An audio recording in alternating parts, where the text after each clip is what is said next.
All right, guys, we're live. We're doing a Facebook Live for the first time ever. If it's a little delayed. It should be about only like 2 seconds, though. I tested this out last night and hung out by myself on Facebook, and I was up and I started getting comments sooner than I was prepared for. So I was like, oh, not really a delay on this. You hung out by yourself?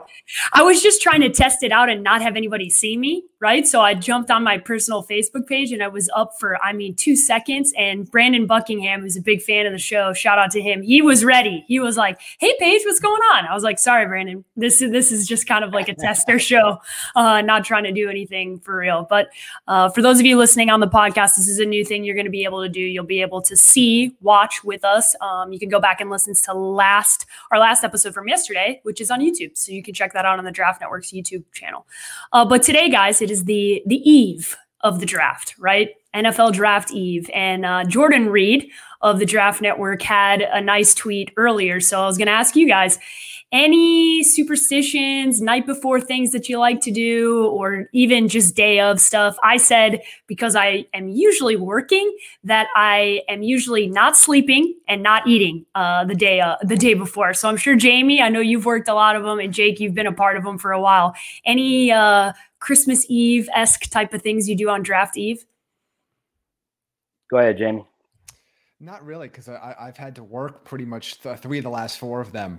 So it's a lot of just kind of prep work on the back end, making sure stories are ready, making sure videos are ready, making sure there's a plan in place. A lot of times we were dealing with travel as well as both pre-Draft Network existence at FanRag with some of the familiar names with Kyle Krabs and Joe Marino. And even one year with John Oding before Paige took over as the host. I mean, it was putting travel together, getting everything going. But the not sleeping part is already on its way. I think I slept from 3:30 to 7:30 last night. Right. So hopefully I do a little bit better tonight, because I'm going to be up covering the draft, working all night for the next couple nights. So hopefully get a little bit of a shut eye, but I'm really excited. It's to the point now where, like, last night I was like dreaming about different like mock draft scenarios and trade scenarios. And I'm excited for it to finally be here.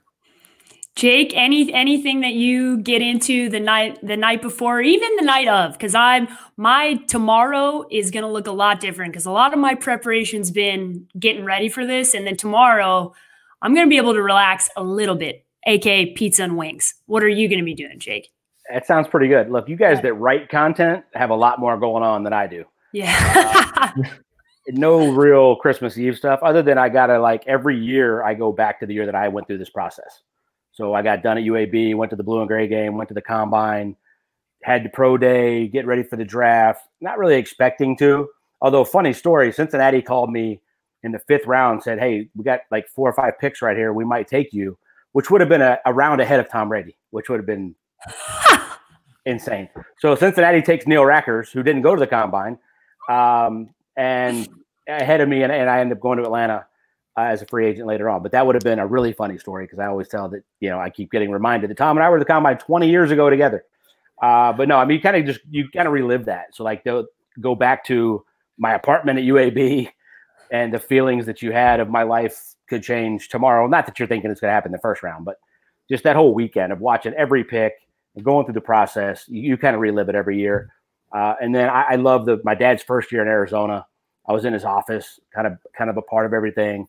And he texted me a couple minutes before they took Tyron, who I was hoping to God they were going to take Tyron that year. And he wanted to get him, but it's going to be a 3rd round thing. And he's like, he's still there. I think we got him. He texted me like 5 minutes before. So I those two stand out, because that was so exciting to get Tyron in the 3rd round, and then everything that transpired after that. So that's kind of what I go to every year now, is just being a part of it, and we're kind of reliving those memories.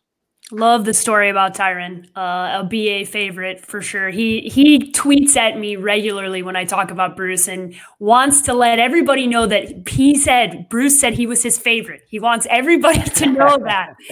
He said, I'm the favorite. I'm like, all right, bro. He's definitely one of them. He's definitely one of them. Yeah, he's definitely up there. Really needed you to get drafted before Tom Brady. Like, just for the 20 years later, I'm a fly on the wall in a conversation where I look and you. It didn't happen, but it almost happened. Yeah, you can always live on that, right? Yeah, I'm with it. I think that would have been extra hilarious if that was the case. I think they call that salt in the wound more than extra hilarious. But I'm glad you're living off of this being funny. At least he's the quarterback of the team that Pops is coaching this year. So that's a good thing if there's ever a consolation prize. So guys, before we get into what we're doing today on this show, is we are going through MyBookie has sponsored our podcast this week. So thanks to them, and we are going to go through their props, right? And there is a lot of fun to be had. A lot of specific. Cheers to MyBookie. There Very is a underrated beer right there, by the way. Okay, product placement. I'm Coors about Banquet. it. Yeah. Hey, Coors, we're available to be sponsored. Thank you so much. I can be swayed. I'm just saying. Yeah, say Jake's angling to be that next social media sensation that gets Coors Light to send him a case of beer. That's what he's going for. Yeah, no, Coors Banquet. I'll take Coors Light. Stubby. He wants the Coors Banquet. All right, we're with it. But before we get into these props, I just want to get into some of the fun rumors that have come up today, right? And this happens. We know that this happens. It happens every day leading up to the draft. But specifically, there is one that will lead us very nicely into the first prop bet that I'm going to talk about. And that is that Miami is exploring moving up to 3, but not to take a quarterback. That is supposedly it's been reported today that they are moving up to 3 to take their number 1 tackle at 3. Right now, we know this could be totally BS, but it's fun to play this game a little bit right ahead of time, especially because Miami fans, if you want to see a collective fan base absolutely lose their minds, if they move up to 3 and they don't take a quarterback, it's going to be nuts. So, Jamie, just a little reaction to that, whether or not you think that's even possible, and if it would be a good move for the Miami Dolphins. Yeah, you know what? I have a few thoughts on this because, one, this tells me one of two things. Either it's a smokescreen because they've decided they want Herbert and they want someone to trade up and maybe take Tua off the board to maybe to see if they can either just I don't know, it's kind of like force another team's hand, or also take a little bit of pressure off themselves. If Tua's not on the board there at 5, it becomes a little bit of a different argument for their fan base. The other side is maybe they really, really have a high grade on a guy like Jedrick Wills. And they're like, they see a significant difference between him, who we hear to be rumored to be going to the Giants at 4 if they get the opportunity. They have a huge grade on him, and they think it's a big enough difference between 1 and 2 that it's worthwhile of doing. The other option is something that Benjamin Albright tweeted out earlier today, which is, don't be so sure that they're moving 5 to get to 3. That they might be able to get a little bit of creative, get 1926, maybe a 1. This is my speculation. 1926, maybe a 1 next year. Figuring it out as kind of figuring something like that and moving up and going tackle and quarterback at 3 and 5. I think that's probably, again, it's way more difficult to do than it is to say. But to me, it's one of those 3 things. And look, we heard some momentum last night that the Dolphins were very interested in a tackle from people that are very connected. There are a few people that I trust with Dolphins information that said, don't rule out them taking a tackle at number 5.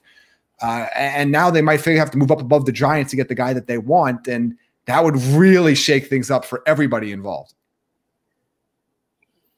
I don't know, man. It sounds like a lot of beyond speculation. It would make sense to me if they could keep 5, because I hate where they're at. When we did the mocks, it's hard to get Miami 3 really good value. I got blown up by Miami fans for not having enough value at the picks. You get 3 instant starters, all make an impact. Other than the quarterback wouldn't be a starter at 5. But if you could get rid of the other ones and keep 3 and 5 and still have the first pick of the second round or 5th pick of the second round.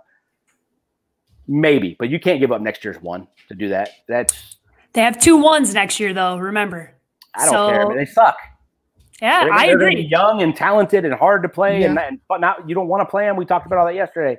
You're not trying to give up next year to move up. There's 4 really good tackles. Yeah, everybody's got them rated different, but the difference between Wirfs and Wills, nothing. I mean, like you're. I agree. I don't know how that makes sense. I don't know. And that's the problem. The crazy thing about mock drafts and draft season and the draft itself is every team has guys. You'll have a 3rd round grade on a guy that goes in the 10th pick, or teams take them all the way off and red flag them for medical or off the field or whatever it is. They don't fit their organization. and that guy goes 15th. You never know. And you're talking about Brian Flores coming from New England and spent his career there under Belichick. There's no telling what the hell they're going to do. But that's too much. If you're getting into next year's draft for them, they have 14 picks. 14. Yeah. Give up the 2 first. If you end up with 2 first and it's 3 and 5, I'm cool with that. But it's got to be from this year's capital. It can't go from next year. The other interesting thing that we have to consider is what's their draft grade on Jordan Love? Where do they feel like they could get him at 19? And at that point, they're like, you know what? We'll take a tackle and we'll figure it out later. That's to me, I still think if, gun to my head, I think they're taking a quarterback at 5 or 3 if they move up there. But there are some variables that make it interesting, at least to say the very least.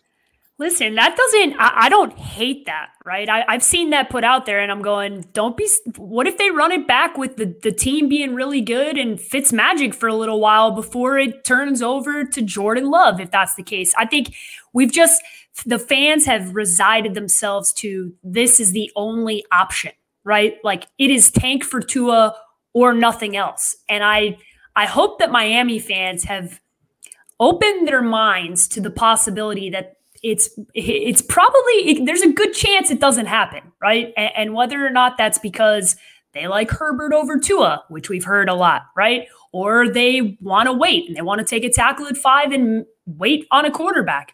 That usually doesn't happen, right? Usually you go get the quarterback that you like, but I wouldn't be surprised. And I think this is a fun conversation to have because the first prop bet that we're going to talk about from my bookie is when will Tua Tagovailoa be drafted, right? So it's 5th pick, 3rd pick, 2nd pick, 4th pick, 6th pick, and then the field, right? So there's a bunch of different options there, right? Obviously, there's been a lot of speculation about him potentially going to the Miami Dolphins. Also, there's been conversation about him maybe being drafted to the Detroit Lions and them having him sit for a year behind Matthew Stafford. Jamie, is there any value to be had here, or is it just one of those ones you're going to stay away from? Probably going to stay away from it. If I had to pick one, I would say 3rd, but there are some other prop bets out there that you can do, like predicting the first 3 picks in a row gives you sometimes a little bit more value there because we know what the first 2 picks are going to be without fail at this point.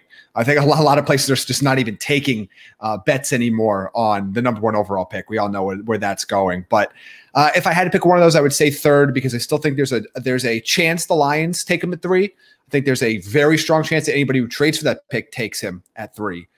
So I think that is the best option of the bunch. There's 0 chance the Lions take him at 3. They're stuck with Stafford's money for a couple more years. And I don't think any of these guys, including Joe Burrow or Matt Stafford, I don't think the Lions are taking him at 3. They might trade that pick and he might go 3rd. If I had to guess, I'd say 6. It sounds to me like Miami either likes Love and they might take the tackle at 5. They like Herbert more, or they're just scared of Tua's medical. I don't think he's getting out of top 6, but I still can't fathom a trade where somebody goes up and gives up enough capital to 3 to take Tua and the Lions get that much, but the Lions aren't taking him. We went over their cap situation. They would have moved Stafford this year if that was going to happen. Okay. Well, a little bit of value then. If you think it's 6th pick, we've talked about him potentially going to the Chargers. It's plus 250. So if you feel like that might be a scenario that might play out, might be a good one. The next one is quarterback related too, right? So Justin, when will Justin Herbert be drafted? 2 options: over 5.5 minus 135, or under 5.5 minus 105. So Jamie, I'll let you go first here. I think the thing with Herbert is it's been for a while, right? It was Tua for a while. Then we left the combine and I was there, and there was a lot of discussion about Justin Herbert. Also a lot of discussion about him leaving the Senior Bowl. Okay. These were 2 things where damn good Senior Bowl. That's exactly damn right. Good combine too. But damn good Senior Bowl, damn good combine where it's not Tua's fault, obviously, with his injuries, but he's not there. He's not present. He's not competing. He's not out there. So the name isn't being talked about as much. All of a sudden, there's this discussion about Justin Herbert, and it's not a secret anymore. Maybe Miami wants Justin Herbert. So where do you think this one's going? Yeah, this one's tough because obviously they set that line very sharply. Of course. think I'm going to lean toward the over here just because now I think there's, as we just talked about, there's a better chance Miami takes an offensive tackle than I would have thought a week ago. And I don't think at that point, then at that point it opens up. I don't see anybody else taking him. I don't see him go. I don't see somebody trading up to 3 to take him. He's not going 1, 2, or 4. So the question is does Miami take him at 5? Or do they take a tackle there or at 3 or whatever? And then at that point, he's going to the Chargers or somebody else 6 or later. So I would lean closer to the over now, even though we've all been on record saying that don't be surprised if Miami takes him. I just think now the possibility of a tackle it feels a lot greater than it did a week or 2 ago. Minus 105 is not even a point in – there's no point in doing it, right? I mean, the only way to go here is the plus 5.5. What's really interesting is if the Chargers are sitting there – and Miami takes tackle, and the Chargers are going, okay, we're going to take the other quarterback. And now they got their pick. Who do they like better? Yeah. And then what happens to Tua? Does Carolina take a quarterback at 7? Like, that could be. Does he get? Yeah, I mean, Jacksonville at 9 is interesting again. Like, I mean, does somebody trade up? Like, yeah, I think we're going to have like absolute chaos at that point if that's the case. But I mean, the only way to bet that would be to go plus 5.5. I think I've got him going 5 to the Dolphins in my mock. Yeah, I think it's a fun conversation to have around these two quarterbacks, especially because, listen, I don't wish it for Tua because you always want the kid to get drafted high. But the fact of the matter is he's coming off 2 major injuries. We weren't, because of what's going on with coronavirus, there was never the ability to really see Tua, right, and get around him and do the things that they wanted to do ahead of time. So that impacts Justin Herbert because Herbert's stock could potentially be way higher than we anticipated, right? And so there's been a couple of discussions in the old TDN rooms about whether or not we're going to be having one of those scenarios where Tua's, if he was in a draft room, was looking around, right? Where you've seen so many times where there's a quarterback that's like, I thought I was going to go already, and they're looking around. That far. You don't think so? He ain't falling out of 10.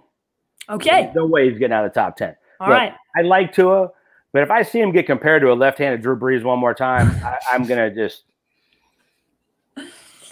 – I just can't on this one.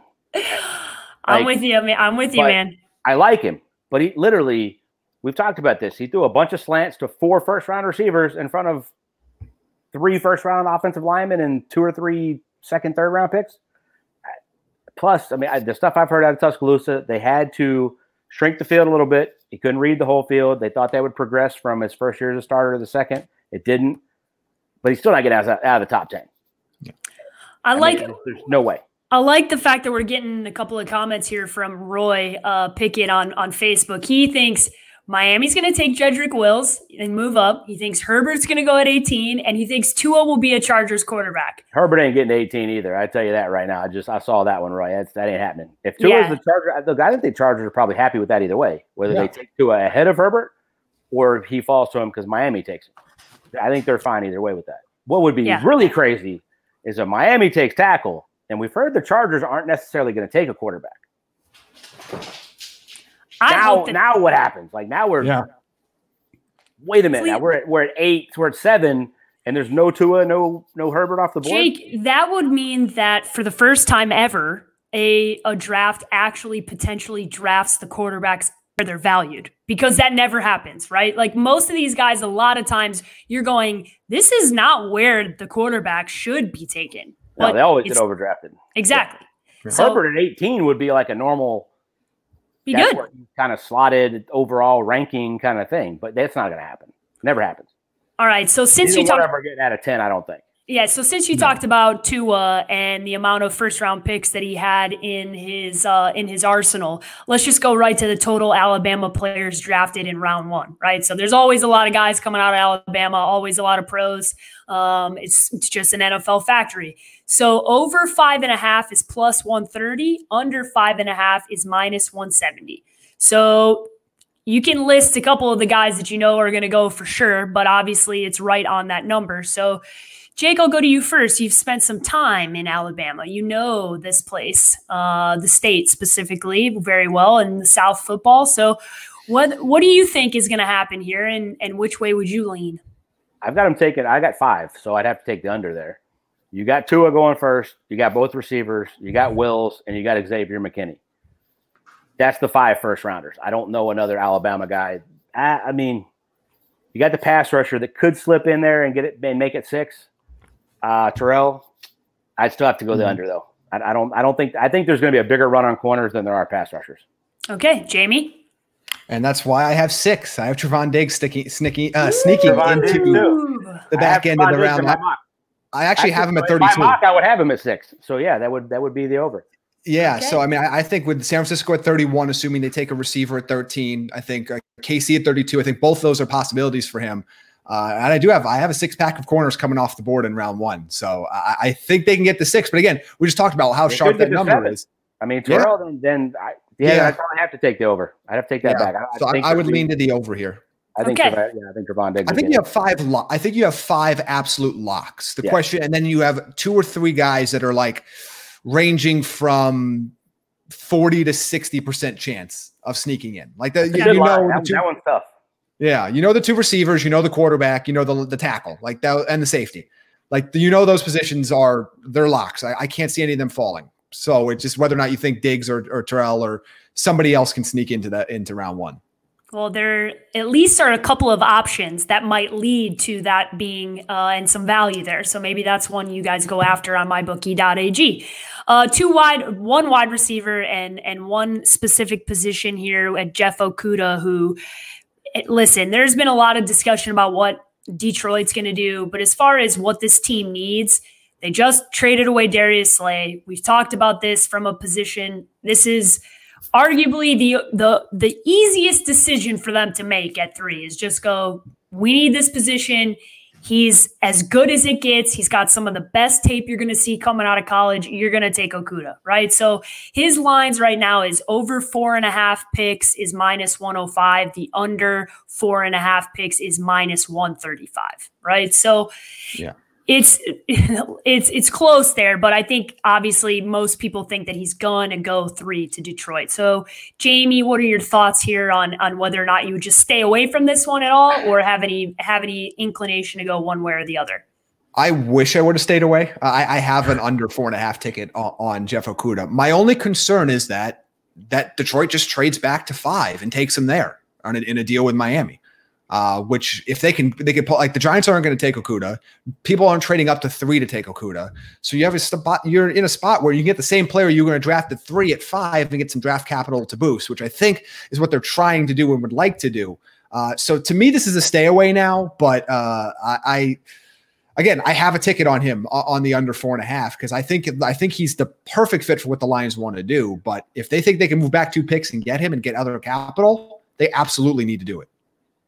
I can't imagine them only moving back 2 picks if somebody trades up to take that. I'll take the under. I feel really good that Detroit's staying pat. They don't get real aggressive on draft day anyway. And he's the perfect fit, as Jamie said, to go on the other side of Trufant now that Darius Slay is gone. I'll take the under. I think he's going 3. Okay. When will CeeDee Lamb be drafted? CeeDee Lamb was one of the more fun people to talk about before the Cardinals made a trade for DeAndre Hopkins, because this was we're going to go get Kyler Murray's guy, CeeDee Lamb. And that was the discussion, which has obviously changed since then. Still lots of wide receivers in this first round that are going to go. We'll get to that prop bet because there's a prop bet for that one, but over 12.5 or under 12.5 here. Over +150, under -200. Jake, I'll go to you first. Where do you slot CeeDee Lamb, and do you see value in either of those?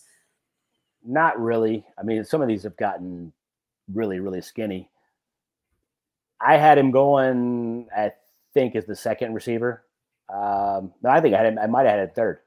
But I think Jerry Jeudy's going first. I think he's the best receiver in this class. I'll have to take the over then on that one. I think there's going to be a run of 3 or 4 in a row, and I think he'll be the second one to come on. Yeah, I'm taking the over as well. I have him mocked at actually falling to 15 at Denver. But a lot of this is going to depend on what the Jets do. There seems to be some talk, some people that know some people that if they do go receiver, that they might have Lamb rated higher than Jeudy on their board. Again, it will depend on whether one of those top 4 tackles can fall to them, because I still think that's what the Jets want to do. I'll still take the over here and take a chance that he falls to San Francisco or Denver. All right, since I teased it, I want to go total wide receivers drafted in the first round. Lots of discussion, lots of excitement about a lot of wide receivers in this draft. We have talked about the depth here for a very, very long time, right? So total wide receivers drafted in the first round over 5.5 is -155. Under 5.5 is +115. So Jamie, you're shaking your head. I wonder if you already have a ticket here. What are your thoughts on this one? No, I don't have a ticket, but I mean, look, you're laying -150, so basically you would have to bet $150 to win $100 on this bet. But I like the over. I mean, I have 6 wide receivers going in my mock. I could see as many as 7 or 8 possibly going in round 1. I think 6 or 7 is probably the more reasonable number there. I think this is a fairly easy one if you could still find it at that price. But again, obviously you're not getting great odds there, but I don't see a way that we don't see at least 6 come off the board on night 1. Yeah, I think I had 8 in my mock draft. I think they're even, and what we talked about, those last 5 picks of the first round are all so tradable for all those teams. I think you're going to get a couple running backs taken there. I think some people could trade back in so they don't get to day 2. And I think another receiver could go there. I mean, I had Shenault go into Green Bay, which I love. I think he was the 7th or 8th receiver I had going in the first round. He's my 6th, and I see Roy here on Facebook. He is listed 5. He's got Judy, Lamb, Ruggs, the top 3, Jefferson, and Mims, which again, I have all those guys in the first round. I also have Shenault going to 30 to Green Bay. I think he's a fun name to watch just because I think people have kind of forgotten how talented he is. But Higgins could go there. Brandon Ayuk seems to be, there are teams that are really high on him. There are a few other guys. Yeah, I'm trying to Jalen Reagor, like if you're looking for a speedy gadget guy. I mean, again, I think most of those guys are early day 2 guys, but I think I see any of those sneaking in. All you need is one of all those names we just talked about: Higgins, Shenault, Ayuk, Reagor, like any of those guys to sneak in the back end of round 1 to get to 6. A lot of good opportunities there when you have that many options that we just ran through. There's a good chance it might go the over there. Total quarterbacks taken in the first round: over 4 +140, under 4 -180. Right, so it's Tua, it's Joe Burrow, it's Justin Herbert.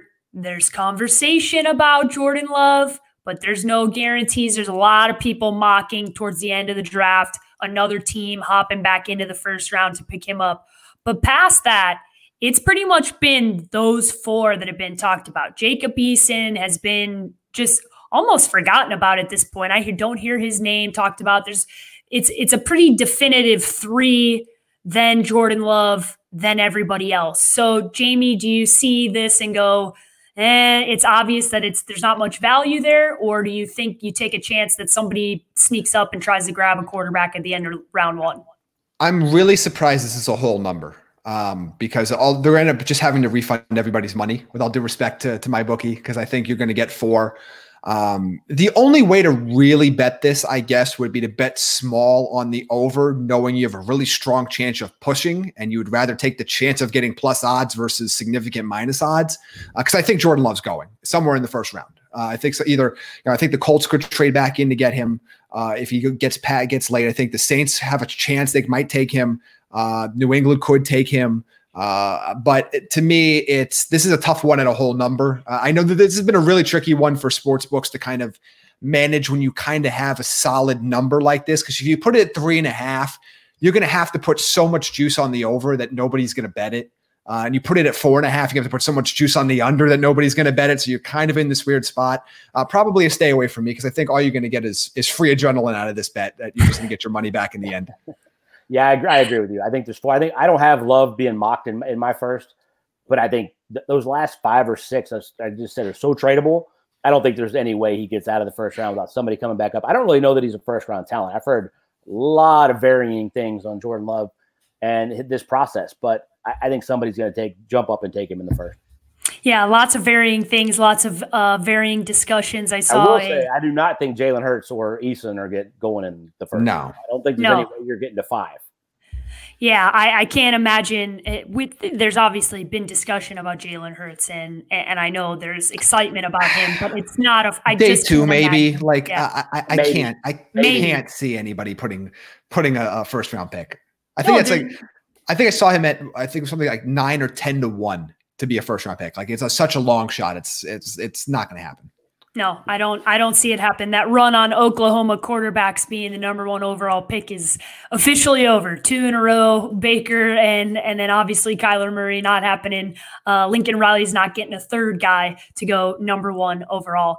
Okay, guys, I picked this one because it's a ridiculous number, and it's ridiculous because it's a half of the picks for one conference in college. Okay. Total number of SEC players drafted in round 1. Under 15.5 is plus 165, or over 15.5 is plus 165, and under 15.5 is minus 240. So can we just for a second look at that number? Because 15.5 is a ludicrous number for one conference to have that many first round draft picks. And oh, by the way, 33% of those picks are going to be Alabama guys. So it's just so ridiculous. Everybody stop with there's another conference that rivals the SEC. It's just not absolute bullshit. No, you can go second, third, fourth, and who the other conferences are, but there is one king of college football, and that is the SEC by far. I think I'd have to take the over. I'd have to add my mock up, but I think between Georgia, I'm LSU, just trying to do the math right now. I was going to say you'd have to have all the Alabama guys go, and then you have those last 5 picks we were just talking about being draftable or being trade up to take some guys. I think that's Taylor, Jordan Love. Like I don't know that anymore. I got him at 15. Go there. Yeah, I got 15. I'll take the over just for the hell of it. But yeah, I got 15 right now. So that'll be interesting. But it's really close. But again, we're talking about guys that could sneak back in. I don't have Higgins going in my first round. Does he go in? I have AJ Terrell. I have Trevon Diggs. I have some of those guys, Patrick Queen. And I mean, so those guys are all in there already, but start to think about, maybe it's Higgins, maybe it's Terrell Lewis, maybe I'm trying to think of any other names that could possibly, maybe it's DeAndre Swift. I don't have DeAndre Swift going. That's who I was thinking. DeAndre Swift in mind. Yeah. So, I mean, all those, you just need one of those guys to sneak in, but the other Georgia tackle, I think could seriously slip in. I think Georgia could have 2 tackles go in the first round, which could throw you over here as well. It's a crazy number to look at, to be honest with you. I looked at that and I went, oh my God. Though. Yeah, of course. It is legit. It's just more so to the point that people argue about the SEC bias, and it's not really a bias. It's just the facts. You got 15 guys going to go in the first round. It's just, and as we say that, save me the tweets about the Citrus Bowl and the freaking Camping World Bowl and whatever else that Alabama and Michigan or whoever we're playing in. It's not even close. Not interested. Jamie, I would love to hear if there are any. This is the end of my list of going through some of the picks that I wanted to go to. Are there any specific bets you got in, tickets you have that you want to discuss? So I got a few. One of them was today. I think I texted you guys earlier about that. All the talk. Now you can't get this now, so this feels like bragging more than helpful advice. But go ahead. Got when all this before all the news about the Miami possibly trading up the 3 to take a tackle, I got all 3 of the top tackles at either 100, 125, or 150 to 1 odds, and they're all now down to either 8 to 1, 9 to 1, or 15 to 1. So I think I'm really excited about that. I'm excited about. I got really early on the Henry Ruggs train at 6.5 to 1 to be the first receiver off the board. Again, I still think it's probably Judy, but I would not be shocked if the draft falls a certain way and the Raiders go the ghost of Al Davis, as we've joked about before, comes out and takes Henry Ruggs to play there. I'm trying to think of the other ones I like. I took a few different like long shot ones as well, just to kind of see how they go. I think the safeties are interesting. I think McKinney is going to be the first one off the board, but took a long shot on Antoine Winfield coming off the board first at 7 to 1 odds. So there's some really interesting ones out there right now. The one I like that I think is still out there, Jeff Gladney, under 32.5. I think he's going to go in the first round. I think there's going to be more corners go than you think. I think he's a great fit with the Raiders. I think he exemplifies everything John Gruden and Mike Mayock want that team to be. But there are a lot of corner needy teams, particularly late in the first round. I think he's somebody that at plus odds to go in the first round I would like as well. Yeah, I agree. I think there's definitely going to be a run on corners. I think maybe more corners than pass rushers in this first round. Mm-hmm. Jake, anything you want to get to, or did we get to all enough prop bets here to satiate you until the real thing starts tomorrow? Where Isaiah Simmons goes could be really interesting. I would put if there's a bet on does he get outside the top 10, that would be really interesting. Yeah, 6.5 is right now his over under. I have a ticket on the over on 6.5. I'd say over, and then Kinlaw I've had dropping. I think he can go in the mid-teens, which would be interesting. And then does Grant Delpit go in the first round? Are there two safeties that go, or is it just one? Is McKinney the only safety that goes at all in the first round? Those are all interesting to me. I have seen a lot of mocks. So I've read more mocks than I probably care to ever admit out loud. Let's answer Roy's question here. What's he got? Who am I missing from the Judy, Diggs, Thomas, Wills? Oh yeah, he's off by a lot. He's only got 1, 2, 3, 4, 5, 6, 7, 8, 9, 10. So I'm Justin Jefferson. You just put. So I've got Burrow,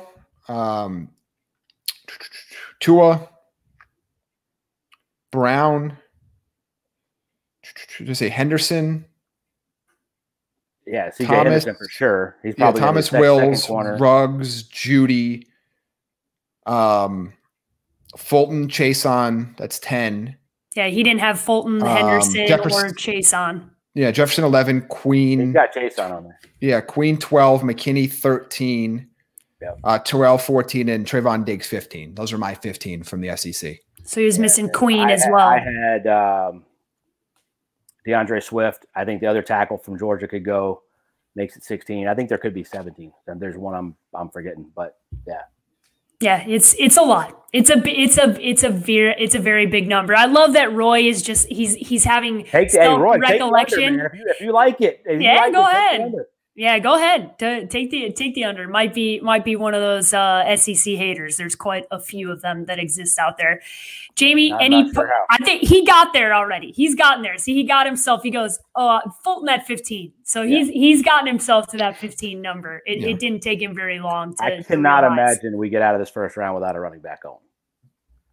Now, whether that's the interesting because Taylor or Swift. Now, is that a bet, Jamie? Is there a prop bet? It on is that actually. It's pretty heavy on the over 0.5 running backs drafted, but it's interesting because there are a lot of teams that make sense, but it's going to be how the draft falls because we've seen a lot of mocks because I don't think a tight end's going. So we've seen a lot of mocks with possibly no running back or no tight end going in round one. But the other one I'd keep an eye on, of just a really, really long shot, is Clyde Edwards-Helaire at 32. If Kansas City stays in that spot, but I think it's still more likely that I think the Swift goes to maybe Miami at 26, especially with their third first round pick, assuming they don't move to move up and move around. I'd be surprised if they left without the top running back. All right, guys, we've reached the end of the show here. If you want to go back and listen to our NFC and AFC win total shows, you can listen to those. That was Monday and Tuesday of this week. So you're going to want to get those bets in ahead of the draft as well, because there could be movement on all of those win totals as well. It might not be a ton, but you definitely, if there's something you like specifically now, one way or the other that you listen to, you should get those in as of now. Jake, final thoughts, NFL draft eve. The hype level is got to be high. It is. Yeah. First of all, Roy, thanks for joining us, man. That was awesome. I love having that feedback as we're going. The excitement is there, man. It's as we talked about, and being a Bucks homer as we get killed for, that'll be who I'm rooting for tomorrow night. But there's a bunch of guys I'm rooting for too, man. My final thoughts are, going back to my original comments on the show. This process, man, is, first of all, it's long. You play your senior year. You get to Senior Bowl, Combine. In old days, you go OTAs. Mm-hmm. You stay through all that stuff now. You get a couple weeks off and then training camp, and you go that whole first year is just nuts. But this process is life-changing for all these guys. Whether you come from money, you come from the hood, wherever you come from, it doesn't matter. This is life-changing to you. There will never be another moment in your life, because me included, all these guys have done so much, sacrificed so much, worked so damn hard to get to this point. It is absolutely spectacular. I hope they all soak it in and enjoy it. I hate that they got to be doing it like this via Zoom, away from each other, and not being on the fountains in the Bellagio like we talked about. But enjoy it anyway. to all of them because it's absolutely an awesome experience. Jamie, your parting thoughts? Tough to top that. No, I'm just really excited. Look, these are very uncertain, unprecedented times in the world, and in the sports world, it's as a microcosm away from the real world. So it's nice to have this event, this tentpole event, to look forward to build around, and to watch. And so I'm really excited to see that. And then final note, on a more selfish note, it would help us out a lot, guys. Please rate and review the show. I know we haven't asked you in a while, but TDN Fantasy, wherever you listen to, it does actually help us a lot, pushes us up in the sports podcast section. So if you would like more people to listen, to hear us and kind of hear our advice, please do that. And then continue joining us. We're starting now that we have the ability to see live comments during the show. We're definitely going to respond, and it's going to be we're really going to respond. Oh, yeah. So you ready for that? Yeah, you have to worry about Jake, but it's exciting stuff, and it really, it's really exciting stuff right now. I'm really excited for this draft. I'm really excited to go through all this. I believe I have like 30 different prop bets, money on 30 different prop bets right now because I went a little crazy. Because what else am I going to bet on? But I'm really looking forward to the draft. It's this whole build up. It's almost here. We're 27 hours away from Joe Burrow's name being announced. So I got one other final thought, Paige. Okay, go ahead. I'm putting out a plea. So everybody hit Frank Caliendo. I need more content. Yes. You didn't see the one he did on my Taz last night.